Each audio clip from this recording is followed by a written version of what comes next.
OSU aims to increase sexual assault awareness. The RPAC celebrates a big anniversary. And Ohio State strikes down on bike impoundments. That's all right here on Buckeye News Now.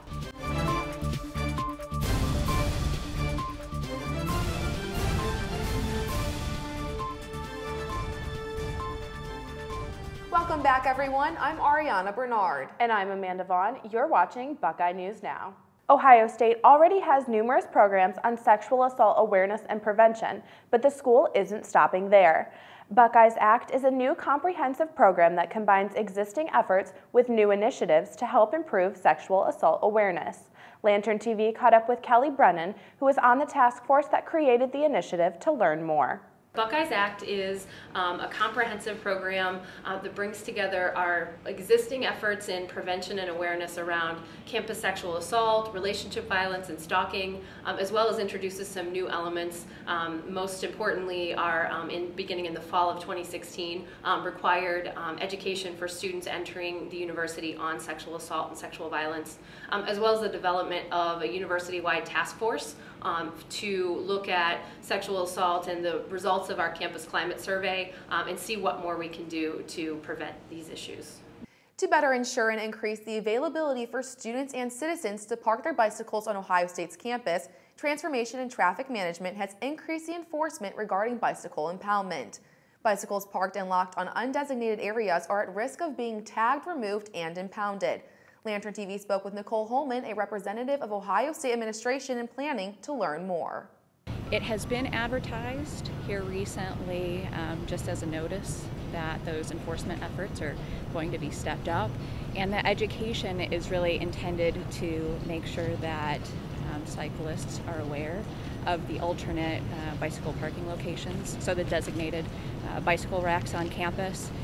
Also to make sure and to remind cyclists of that policy that's on place, and really just to help cyclists avoid having their bicycles impounded.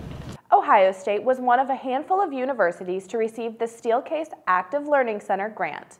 The university has used the funds to construct an active learning center in Haggerty Hall, as well as the space, which was the first Steelcase digital collaborative classroom. Lantern TV caught up with the distance learning and technology manager, Sunjin Monadin, to get the scoop. One of the biggest things, the space is actually designed for something called blended learning. We want our learners, students, to be able to learn not just in the classroom space, but also at home or wherever else they are actively learning. So they can do some of the learning at home, bring it back into the space, and the way the room is configured, groups can work together, they can move from one space, one table to another table. So it's a very flex learning, where not only space matters, but time and space is less relevant, and space becomes more of a learning area, more so than just a classroom space. The RPAC is celebrating its 10th anniversary this year and has planned various events throughout the year to celebrate a decade's worth of fitness. We sat down with Marcy Shoemaker at the RPAC to learn more about its history, as well as what students can look for in the future. September 21st was the anniversary of when the building mostly opened for students. It would have been the start of fall quarter back in 2005, and this project was a long time coming. The original building, Larkins Hall, had been built in the 1930s with an addition in the 70s, so it was a big change for students. So we are doing some special fitness classes that are going to be going on throughout the autumn semester. We're going to be starting a sort of like a bingo card that you can pick up, I think, starting next week, where you can go to lots of different activities and you can get punches, and then you can turn your card in and be entered to win different swag prize packs.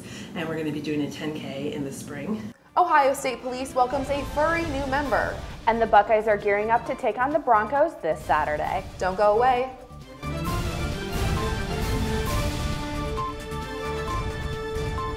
The Ohio State Police Department has added a new member to their team.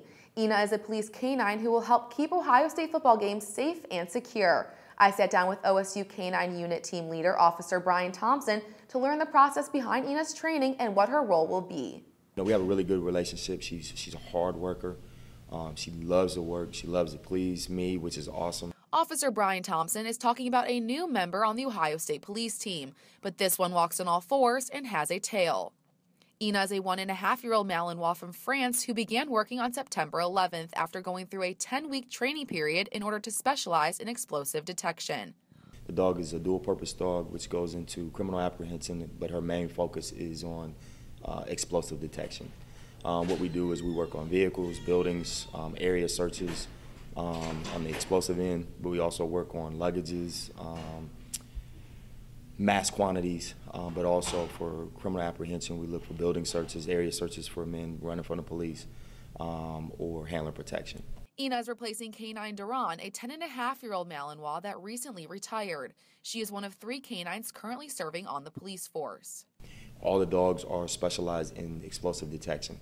However, 2 of our dogs, myself and Officer Tim Cooper, our dogs are patrol trained, and they're attached to our tactical element, our tactical team. So they ride with our tactical team if we have high-risk search warrants or things of that nature.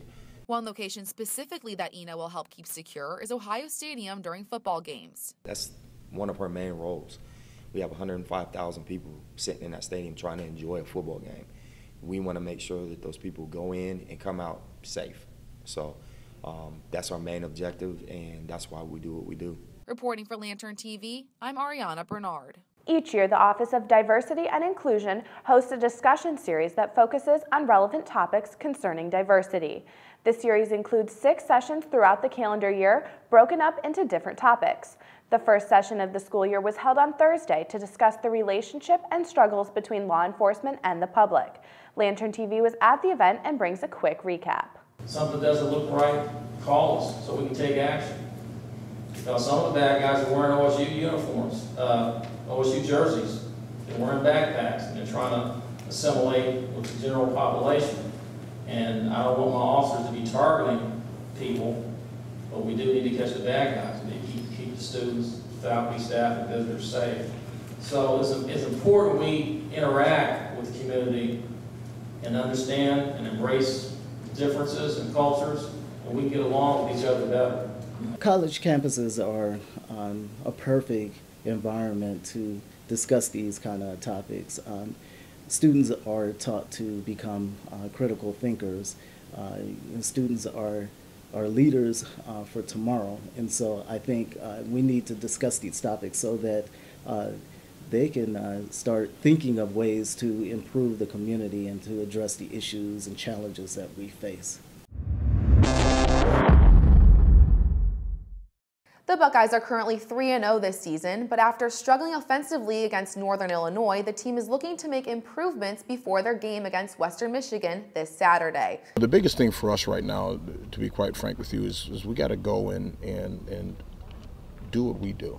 And we have to get better and not really worry about our opponents, if you will, if that makes sense. Right now, this is about us and making sure that we're getting better every single day in our skill set and what we do. I think we have a lot of confidence, but you know, we're not getting cocky or complacent. We know that we still have to work. We've had some beautiful weather this week with temperatures in the 70s and 80s. But is this the last of summer weather we will experience? Our meteorologist John Bangoff joins us now to tell us what we can expect for the upcoming week. Amanda, much of the same going to be heading into this weekend. For today, though, a high of 81 degrees, plenty of sunshine out there, maybe a few passing clouds, and winds actually coming out of the east as we have a low pressure system off to our east today, bringing us those counterclockwise winds.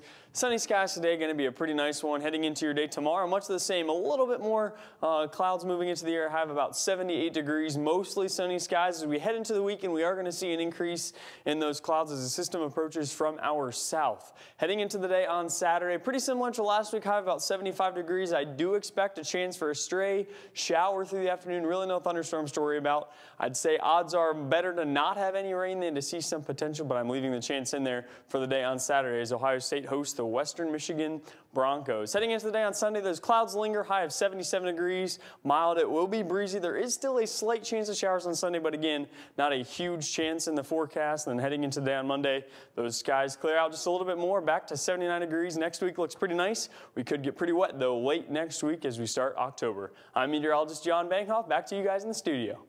That's all we have for you on this episode of Buckeye News Now. Make sure to follow us on Twitter and Instagram and like us on Facebook. Thanks so much for watching. We'll see you next week.